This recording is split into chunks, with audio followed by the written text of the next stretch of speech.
Okay. The next word we're going to be reading is the Iroquois Confederacy. Iroquois Confederacy. So I'm going to read one chapter at a time. What am I going to do after I read a chapter? Before we're highlighting, what are we going to do? Circle words you don't know. By circling words you don't know, that's going to help us to make sure we understand and we'll go over it. Okay?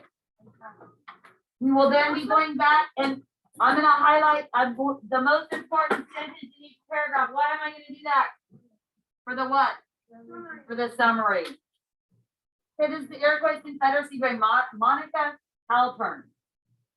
In 1988, the 100th U.S. Supreme Court passed a resolution to acknowledge the contribution of the Iroquois Confederacy of Nations to the development of the United States Constitution. Any words you do not know there?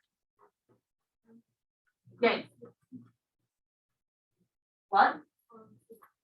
The Constitution, that is our legal document that lays out how our government runs. Gerald. Iroquois, that is the name of a Native American tribe. Tanvir. Contribution, if I contribute something, I'm giving it. So they wrote a resolution, which is just basically like a statement that says, hey, this Native American tribe, they really contributed to our Constitution. So we're going to give them recognition. We're going to give them props. Yes. Confederacy is a group of people. So the Iroquois Confederacy was a group of different Native American tribes. Okay? Everybody with me there? Okay? How did an agreement among Native American tribes influence a history-making document such as the U.S. Constitution? Any questions for words there? Yes. Feel like somebody just asked that the paragraph before. Well, we'll go ahead and say it again. The Constitution is the legal document that lays out the foundation for the government in the United States of America. Okay. Everybody good now? So again, this is, although kind of the way this is written is, well, how could an agreement about Native Americans kind of down in them? But it's saying is, how did this group of Native American tribes, their whole thing influence one of the greatest documents in the world? Again, I would argue that statement's kind of naughty, but whatever. All right, hundreds of years before the U.S. Constitution, 5 Iroquois nations, each an aggregate of various tribes, so a group of different tribes, okay, founded a confederacy. Confederacy is a group, okay? So think of it this way. Think of Freeman. We have each individual classroom. So this is the Vaughn tribe, the Ayala tribe, the Borchers tribe. But together, if we were like, again, let's say all the classrooms from Freeman into attack. Now, class by itself, defending ourselves harder, right? But if we get all the other tribes or classrooms to come together, and we will fight together, we're stronger, right? And that's the idea. Okay, called the 5 nations, leaders of the, and I'm going to do my best here, Mohawk, Onondaga, Seneca, Oneida, Cayuga tribes, and I might be pronouncing those wrong, but doesn't change the what it's about. Tribes met together to establish the government. They also wrote a constitution as a framework for how their government would work. No one is certain when this took place, but most believe that the Iroquois Confederacy was established sometime between 1000 and 1450. In 1722, a 6th nation, the Tuscarora, joined the Iroquois League, which then became known as the 6th Nation. Okay, words there. Tanvir. Framework. So the framework is like, think about like when you're building a house, you build a frame first. So it's kind of like how it's going to go, the plan, the outline, if you will. Yes. Aggregate. Each an aggregate of aggregate's like a mixture of various tribes. You have a question? Yes, Drew. Establish. If I establish something, I'm putting it together. Like I established this classroom on the first day because this is Ms. Vaughn's 2021. Ooh, that's a mouthful. school year, but I established it on September or August 19th when we started. Does that make sense? Melissa? Huh? That's the name of a tribe.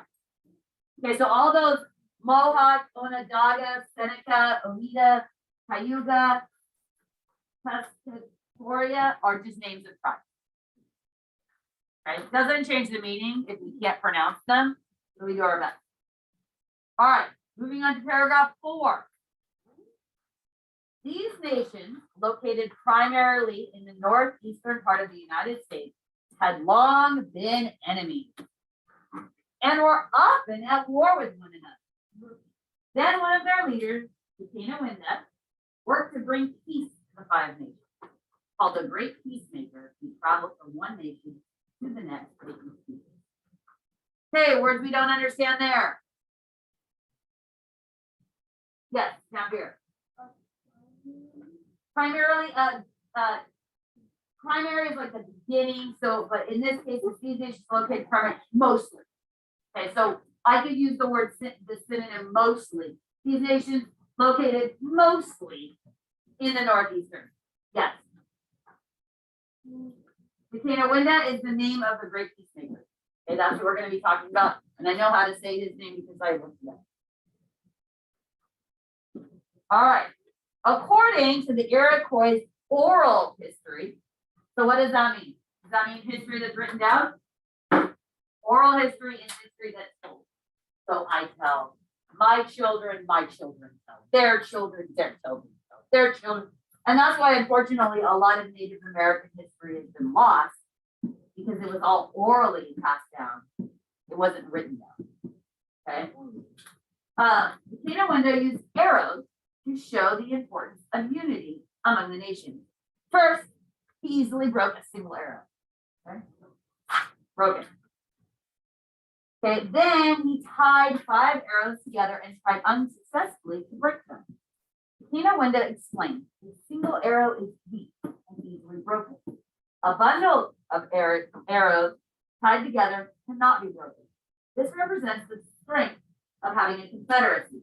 It is strong and cannot be broken. Any questions there? Not any words there we didn't understand. Okay, so again, for example, if I took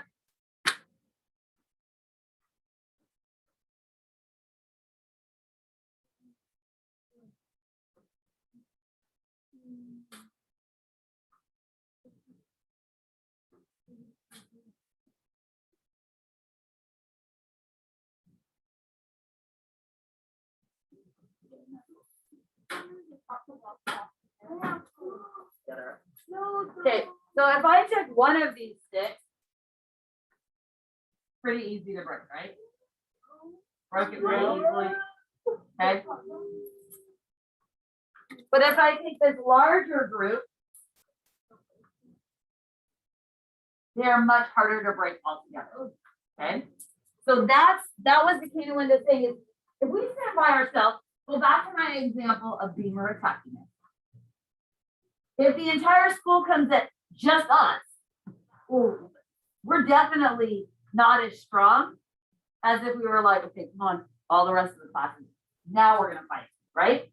So one group, or think of like Marvel characters on the Infinity War, much stronger together than you are fighting by yourself. And that's what Winda said. We're better if we work together and we help each other than if we stand alone. By his example, Winda succeeded in convincing the 5 nations to join together. The Iroquois League developed a constitution called the Great Law of Peace.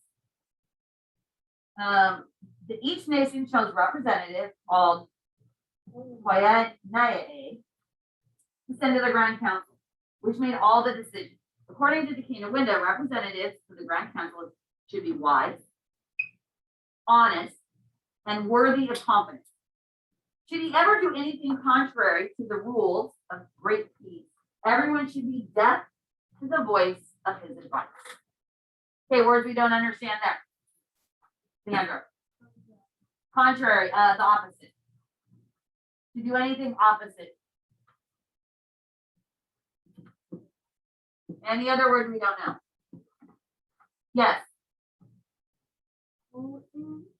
So that's just what they called their representatives. Okay, so that's just the name they called them. Just like we call our representatives senators or representatives, same type of thing. Yes, Melissa. Council is a group of people, usually like in charge of things. So what they did is they have these 5 nations together. They have to make a decision about something. Okay, whatever that decision may be. Maybe it's like where there's another group coming in. Where are we gonna fight them at? You know, are we gonna be defensive, offensive? What's our plan? So you can't send every tribe member to decide, right? Just like we don't do. In our government, it's not like every time there's something to vote on, we vote for representatives and people to represent us. I vote for somebody who thinks like I do, so that they choose when they're making the law to make things I would agree, right? Because not everybody can vote for every single thing. That'd be impossible. Okay. So what he was saying is, so if this is our class, let's say we had the Great Freedom Council. We would pick one student from the class to represent us. Now, would we pick the kid that's always in trouble that's getting suspended? No, they wouldn't be a good representation of us. Wouldn't we want somebody that pays attention and is focused and is going to take the greatest? I wouldn't pick the classroom bully. I would pick the person that's kind, that's supportive, that people feel comfortable talking to. And that's what he's saying. You're going to choose somebody who's wise, who's honest. You're not going to choose somebody who lies. You're not going to choose somebody who steals. Because this also would be the representation of Ms. Vaughn's class. So we would want to send our best students to do that. And then if you ever did something, let's say we had chosen somebody and then they got caught cheating. Basically what he's saying is if that happens, then you should listen to anything they're saying. When he says everyone should be deaf to his voice and his advice. I don't think you have any business telling me what to do if you're cheating. Right? And that's what he's saying. You should be deaf to whatever they have to say because their opinion holds less value because they didn't make good choices. Okay, paragraph 7. Peter Winda also told the members of the Grand Council how to conduct business. Any questions there? Yes, Demir. Yeah. Conduct. If I'm not telling you how to conduct business, how to do it. So if I'm conducting business, it's how you do it. Think not forever of yourselves, O chiefs, nor of your own generation. Think of continuing generations, of our families. Think of our grandchildren and of those yet unborn. Any questions on words there? What is the kind of Winda saying when he says that? So he's telling these people that are working the council, these are the representatives. When you're making rules and laws, think not just about yourself, nor your kids, but think of their kids, their kids, their kids. Do you think maybe the adults are doing a very good job? The people that are in making laws about climate change? Because who's going to suffer climate change more? Me? Or your kids or your grandkids? So sometimes what he's saying is let's not think about what's convenient for us right now, but how are our decisions today going to affect your kids, your great grandchildren? That's what we have to be thinking about. And that's which is very wise. He's like, don't think about like how this is going to feel today, but how this is going to impact future generations. Laws could only be passed if all Ground Council members reach consensus or agreement. So what does consensus mean? Well, it says reach consensus or agreement. So what does consensus mean? Agreement. So basically, if everybody has to agree, that's what we're going to do. Okay, so an agreement or consensus of all members. Reason, not force, had to be used to solve disagreements. What does that mean? Reason, not force. Perfect, yeah. Reason, not force is I'm going to convince you that my idea is the right idea, and I'm going to do it because I'm going to explain. We're going to talk about it. I'm not going to go up to him and say, "You'll do what I say, or I'm going to punch you in the face." Right? It's use reason and logic, not threats of violence or violence. Okay? The rights of everyone had to be respected. The Grand Council became the first and oldest democratic governing body in America. It worked well for many generations, keeping peace among the Six Nations. As Aristotle, that should ring a bell. Oh, was there any words we didn't understand in paragraph 9? Yes. Democratic is that idea of everybody has a voice. Remember when we talked about last week? The people rule. Okay, everybody has a voice. A Grand Council is just, that's what they named it. So they named it their Grand Council. It's just the name of their group of representatives that make the rules. Yes. You know, a lot of times schools will have a student council. So that's a group of students that are representing all the students. Okay. As Aristotle preached democracy for the citizens of ancient Greece, so did Decanawinda for his people. In the same way, the Iroquois League mirrored, so was a reflection, looked a lot like Greek democracy.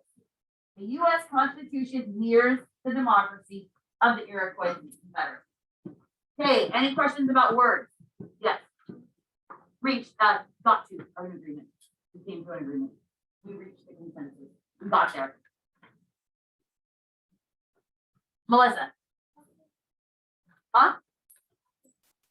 Confederacy, remember that's a confederacy is just a group of, like in this case, a group of tribes.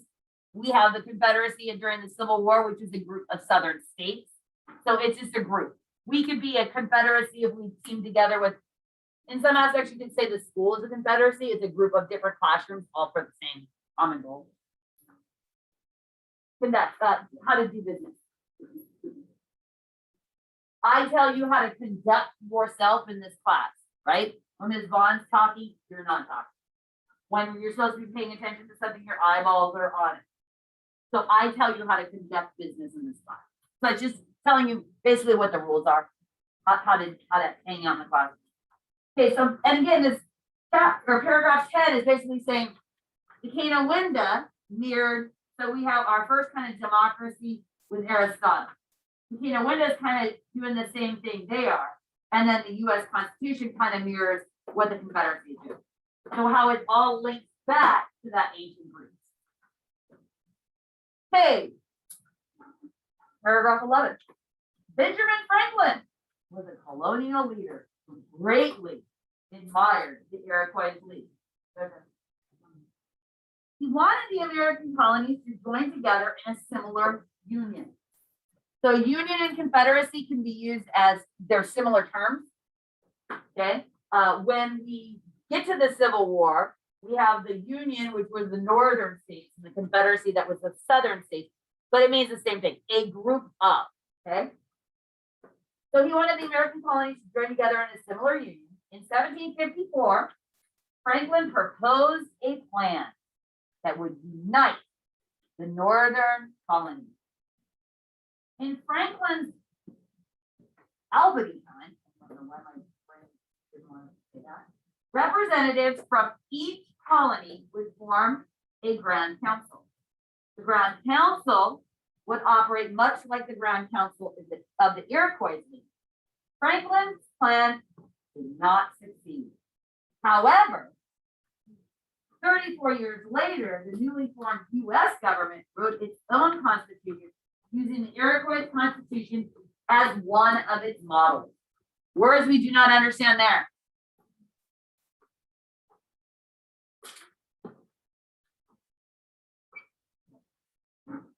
We're in paragraph 10. Oh, sorry, 11. Thank you. James.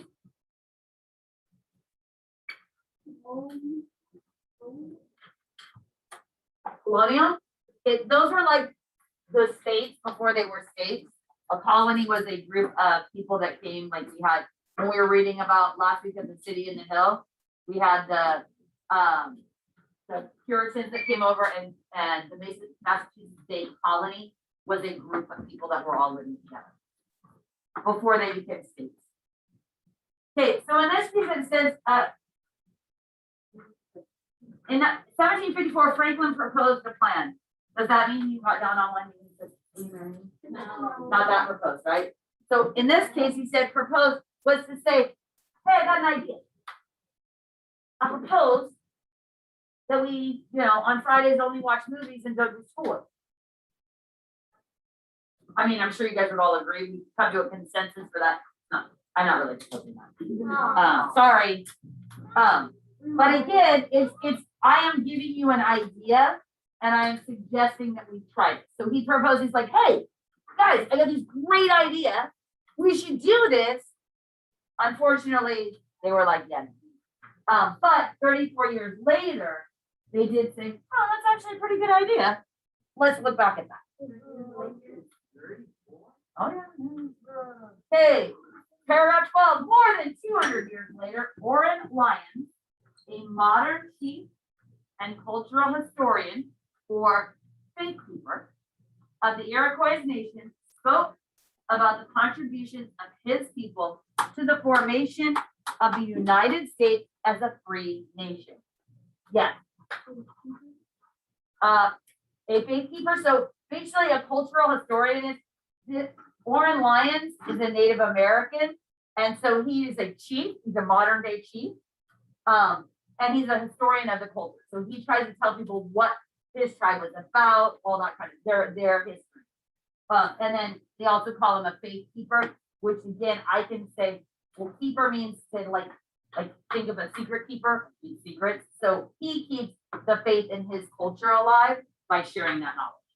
So he basically goes and like, hey, I don't think my people are getting enough credit that y'all copied us when you made your constitution, and I don't feel like you're like giving us proper props. That's basically what he said. Okay. In North America at that time, when the revolution began, American leaders took an ember, they took a light from our fire, and they carried that over and they lighted their own fire and made their own nation. What's an ember? Okay, well, let's think about what we do. Took an ember, they took a light from our fire. So what do you think an ember is? Ever had like a fun like campfire and then sometimes like the wind blows and you get those little red hot pieces that are floating up? Yep, that they hurt because it's on fire. Right now we've got the Caldor fire going near South Lake Tahoe. The winds are picking up today. They're afraid of the wind coming, picking up little burning pieces of material, that's an ember, and blowing them to other places where it'll catch fire. So what he's saying is they came to our fire, they took some hot embers or coals and they built their own fire with it. So again, without us, they wouldn't have what they got.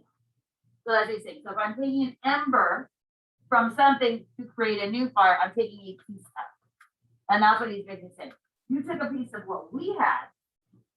You use that information and knowledge to build your own nation. You need to give us credit. Because without us, maybe you wouldn't be as cool as you are. Okay, at this point, we will be going to groups, so I'm going to stop this recording. Yes, because